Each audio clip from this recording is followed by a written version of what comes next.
Have you ever wondered what happens when fear becomes a man's legacy?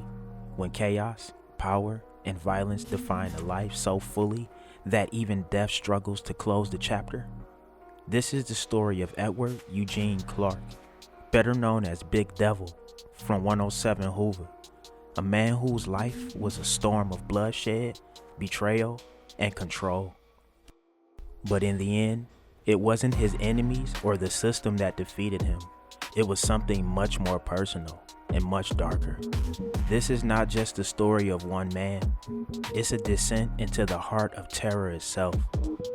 South Central Los Angeles in the 1970s was an unforgiving world where gang wars painted the streets red and the Hoovers were a name whispered with fear. It was here that Edward Clark grew up, a child in a battleground. By the time he was a teenager, the streets had already claimed him, molding him into someone who would be known not just as Edward, but as Big Devil, a name that evoked terror even among his own. From his earliest days, Devil proved he was no ordinary recruit. His rise in the Hoover ranks was swift, propelled by a reputation for brutality. He was first arrested as a juvenile for beating another teen to death, literally. A horrifying glimpse of what was to come. But while others saw the chaos around them, Devil thrived in it. He wasn't just a part of the violence, he was the violence. There's 4,300 inmates at Calipatria State Prison, and about 300 of those are considered the worst of the worst in California. Calipatria State Prison holds murderers, rapists, and all sorts of criminals. The Level 4 maximum security prison has been home to notorious inmates like hillside strangler Kenneth Bianchi, fire captain turned serial arsonist John Orr, and drug dealer hitman Jesse James Hollywood, who inspired the movie Alpha Dog. Hello. Hey, what's up? I didn't do anything! With such violent criminals, correctional officers need to be prepared for anything. The Administrative Segregation Unit holds some of the prison's most dangerous inmates. The administrative segregation, where inmates that pose a threat to themselves, the institution, or others are placed. Prisoners that assault others or try to smuggle hard drugs into prison get sent here. Inmates in ASU would be in their cell for about 23 hours a day, and they have about an hour of yard.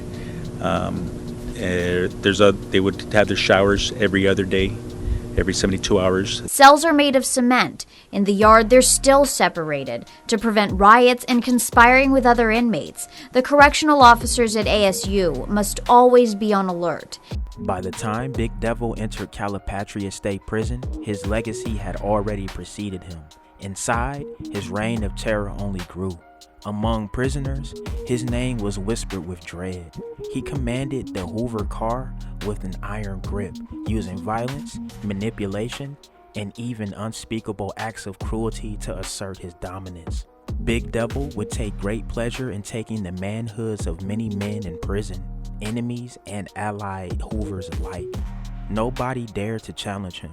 Those who tried often didn't survive. But Devil wasn't just feared by the other inmates.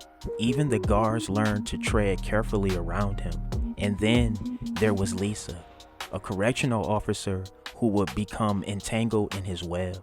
What began as a secret relationship turned into something much more dangerous. Lisa quit her job, married Devil, and became his accomplice on the outside, smuggling in drugs and contraband. The prison walls couldn't contain Devil's reach. But power and fear have a way of unraveling even the strongest of empires. As Devil's substance abuse spiraled out of control, so did his behavior. His paranoia grew, and even those loyal to him began to question their allegiance. The Hoovers attempted an intervention, a rare act of defiance against their leader. But Devil refused to listen.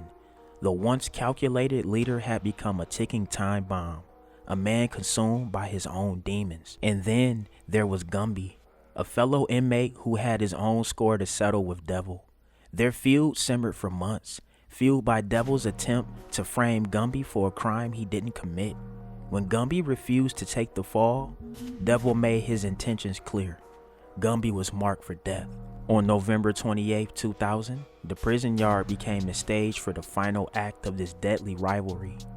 Devil attacked first, stabbing Gumby and delivering a chilling message. You're my bitch now. But Gumby survived, and with survival came resolve. He wouldn't wait for another attack. Later that day, as guards searched Devil, Gumby saw his moment.